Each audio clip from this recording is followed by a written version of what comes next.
Hello, welcome back to my channel. Dr. April here. I am a licensed therapist, wellness expert, and business consultant, and I help people just like you prioritize their mental health, elevate their wellness, and embrace self-care. So, if that sounds like something that you are interested in, go ahead and hit that like button and go ahead and subscribe to my channel so that you don't miss out when I post a new video here every week. Let's get into the topic of this video today. If you've watched the previous videos in this series on racial trauma, you know that I have discussed what is racial trauma. We talked about the forms of racial trauma, including microaggressions, and then we also discussed the effects of racial trauma. So if you've watched those videos, you're probably thinking to yourself, okay, Dr. Brown, you have given us a lot of great information, but what does all of this mean? You might be thinking, well, where did all of this come from?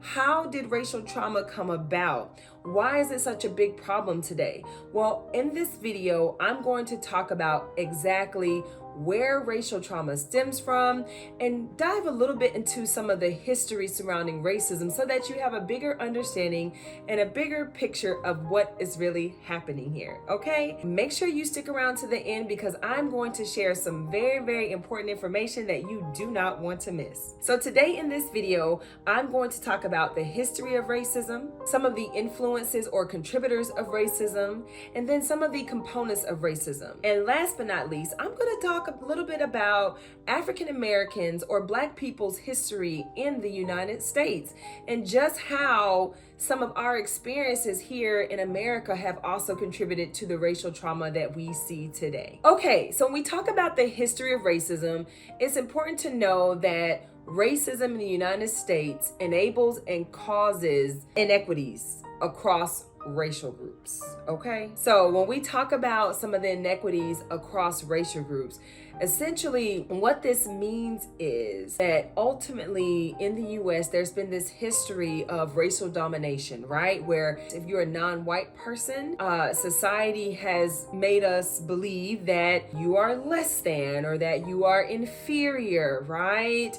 You're not good enough. So basically in the US, racism has essentially made people who are not white feel less than or inferior. Okay, so some of the influencers or contributors of racism actually involves colonial policies and practices. Some scholars also suggest that some of Darwinian philosophy contributes to some of the racism that we experience here in the US. In addition to that, ideology that has been grounded in superiority, right? So essentially, racism in America has two aspects. You have superiority and then you have inferiority. Essentially, if you're white, you're superior. If you're Black, you're considered to be inferior. It's a lot to digest, ain't it? Anyway, so when we talk about some of the contributors of racism, we must also take into consideration religion. And back in the day, especially during slavery, Christianity was one of the forms of religion that was pushed onto indigenous people of color. So these are some of the contributors or influencers of racism and some of the historical context of where it kind of started and where it began in our history, okay? And racism has two elements, okay? So the two elements of racism are a superiority ideology and then an inequity ideology. So superiority versus inequities. So essentially when we're talking about superiority, again, there's this racial domination, right? So essentially, if you are white, you may be considered to be superior than some other racial groups.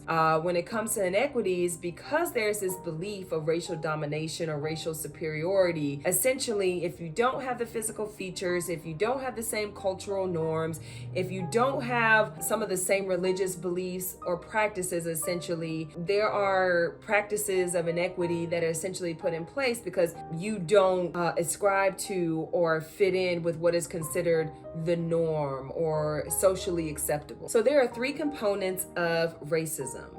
There is individual, institutional, and cultural. So I'm going to break the three of those down. When we talk about individual racism, essentially it refers to your personal experiences of racism. So this happens at the interpersonal level. So institutional racism involves the indirect and direct systems within society that perpetuate institutional racism. So an example of institutional racism would be the lack of Black women working in corporate America. So we know there are some Black women there, right? But it's very scarce. And then we may also consider a form of institutional racism the mass incarceration of Black men in our prison systems, right? So those are system-based or institutional/structural systems that perpetuate racism in our society that particularly target people of color and definitely Black people. The last component of racism is,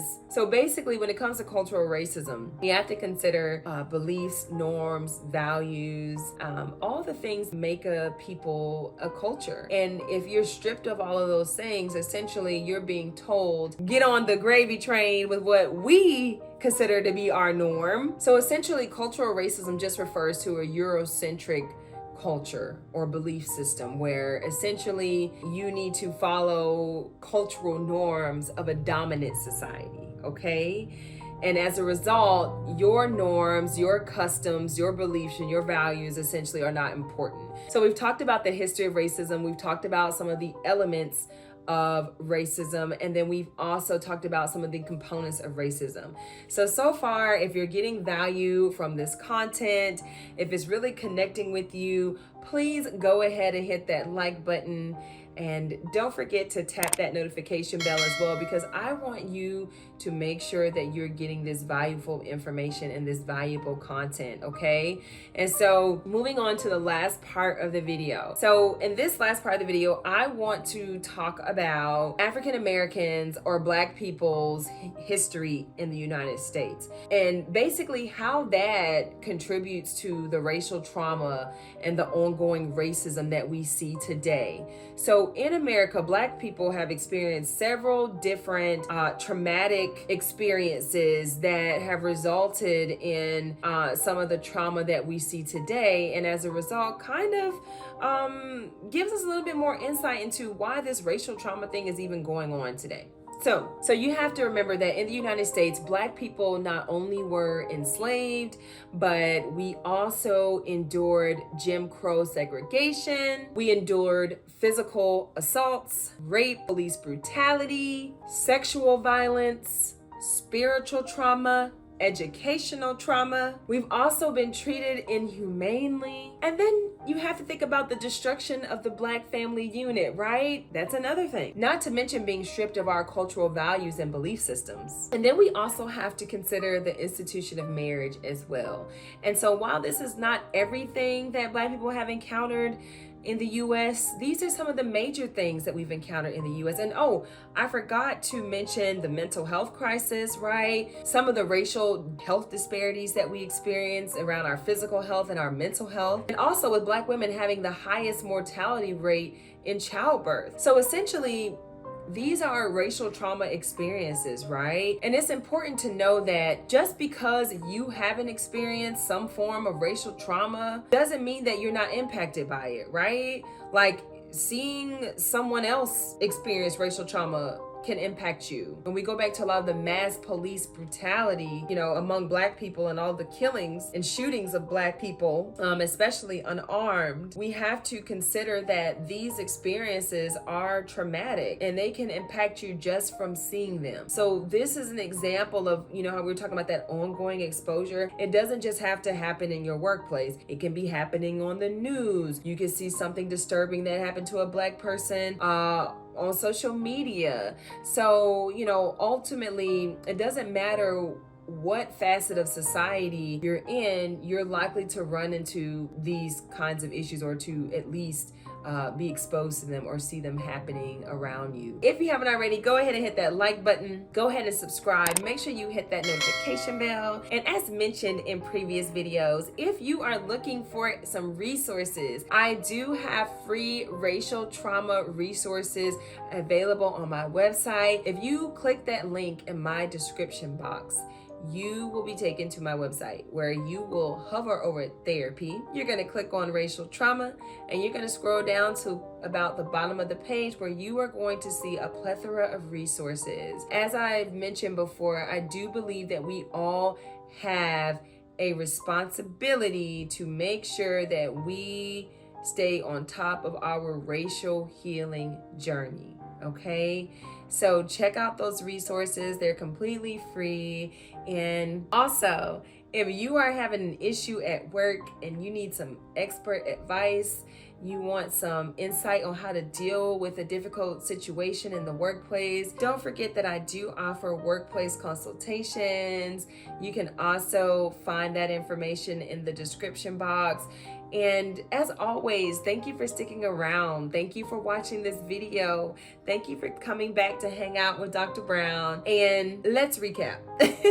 So today in this video covered the history of racism. We talked about elements of racism, and we also covered components of racism and the history of African Americans in the United States. And so that pretty much covers it for today. If you have not watched the 3 previous videos attached to this series, go back and get caught up, okay? Because it's going to give you a little bit more insight into what it is that we're talking about in this video. And also, over the next few weeks, I'm going to start diving into some solutions, okay? Some practical tips and things that you can be doing right away to help address those workplace issues, to help you cope with racial trauma experiences, okay?